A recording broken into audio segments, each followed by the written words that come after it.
Let's talk about a man named Wang Ya. You might not know the name, but he's a true legend on Wall Street, an analyst who could see the future of technology when almost no one else could.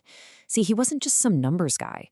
He was more like a translator, turning the incredibly complex language of Silicon Valley engineering into the simple, brutal language of money. And in doing so, he pretty much shaped the fortunes of some of the world's biggest companies. And that nickname, the Demon King of Accuracy, well, it wasn't just for show. His real superpower was being fluent in two completely different worlds, the hardcore engineering of a company like TSMC and the cutthroat, high-stakes world of finance. He was the bridge between tech and money, two worlds that almost never understand each other. And you know what? That made him incredibly powerful. So that's the real question, isn't it? How on earth did an immigrant, somebody who wasn't even a native English speaker, come to dominate one of the most competitive places on the planet? It's a classic underdog story, and to really get how he did it, we've got to go back to the beginning. Okay, part one, the Wall Street outsider. To understand his success, you really have to start with his early days at Goldman Sachs. This is where a deep sense of insecurity became the fuel for an absolutely relentless, almost unbelievable work ethic. I mean, just imagine the pressure he was under. He's in this new country, his work visa isn't secure, and English isn't his first language. So what does he do? He compensates the only way he knows how, by outworking everybody. And I mean everybody. He said he was doing the job of 3, maybe 4 people. At one point, he realized he hadn't actually seen the sun in an entire year. That's the kind of insane dedication that started his journey. And all that grinding, it led to his big break. His boss suddenly quit, and boom, he's the most junior analyst on the team, handling the U.S. stock market listing for this little-known company from Taiwan called TSMC. It was a career-defining moment. It put him right at the center of what would become one of the most important companies in the entire world. And this is where his unique outsider perspective became his greatest weapon. He had to explain TSMC's business model, which looked, frankly, insane, to a very skeptical Wall Street. Where everyone else saw terrifying risk, he saw a revolutionary strategy. And you can see why they were skeptical. On paper, TSMC in the 90s looked like an investor's nightmare. Get this, their yearly spending on new equipment was more than their total revenue. Their tech was generations behind giants like Intel, and their business was super volatile. Big companies only used them as a temporary backup. It looked like a terrible bet. So how in the world did TSMC plan to win? Well, they bet the entire company on one single elegant idea, Moore's Law. The simple observation that computer chips would just keep getting more powerful and cheaper, year after year, like clockwork. They didn't just believe in it. They built their entire company around this one law of physics and economics. And this is how they turned that bet into a world-beating machine. It was a simple, powerful cycle. First, they made a ridiculously courageous bet. They would invest aggressively in new factories, especially during industry downturns when everyone else was scared. This created this incredible feedback loop.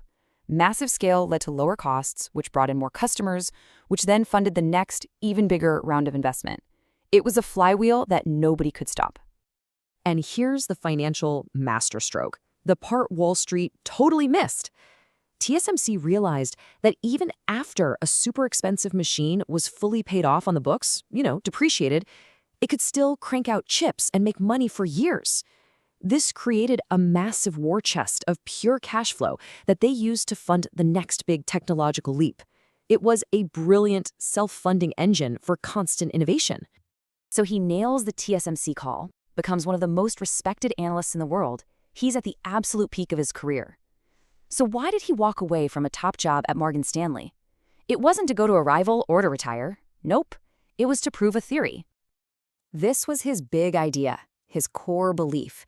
He came to realize that the quality and the mindset of a company's shareholders were actually more important for its long-term success than the company itself.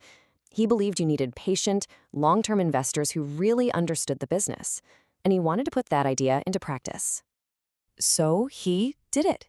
He left the safety and prestige of a huge firm to start completely from scratch. I mean, can you imagine?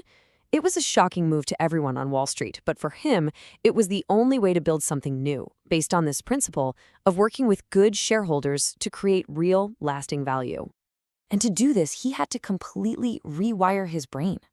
Think about it. As a top analyst, your whole job is to be a contrarian, to stand alone and be proud of being against the crowd. But as an investor, as a founder, he realized you have to learn humility.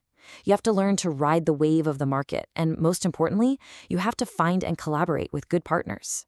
You go from defiant independence to strategic partnership. It's a huge shift. All right, so with that incredible journey as the backdrop, how does someone like Wang Anya see the world today? What does he think about the massive changes happening right now, from the AI boom to the whole new era of geopolitics? Let's just get right to it. On the biggest topic in the world, AI, he does not mince words. He is absolutely certain that what we are seeing right now is a bubble, period. But his analysis doesn't stop there. He draws this really crucial distinction between the AI boom and the dot-com bubble of the late 90s. The dot-com bubble, he says, was fueled by everyday people, retail investors, just speculating like crazy. Today's AI boom, it's being funded by the massive bank accounts of a few giant corporations. And that's the key takeaway. This is strategic corporate money, not just public hype. And that changes the game entirely. But here's his deeper and maybe more optimistic insight.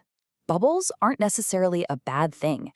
He points to the railroad bubble back in the 19th century and the internet bubble.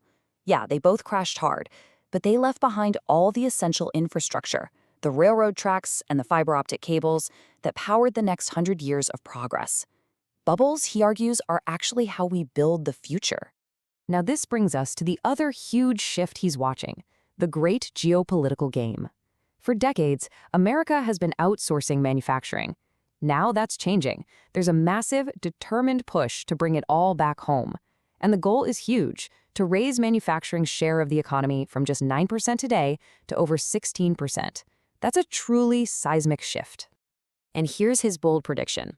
America is going to succeed, but not by bringing back the old, dirty assembly lines. No, he believes the U.S. is going to leapfrog everyone and become the world's new manufacturing hub, powered by incredibly advanced smart factories and automation.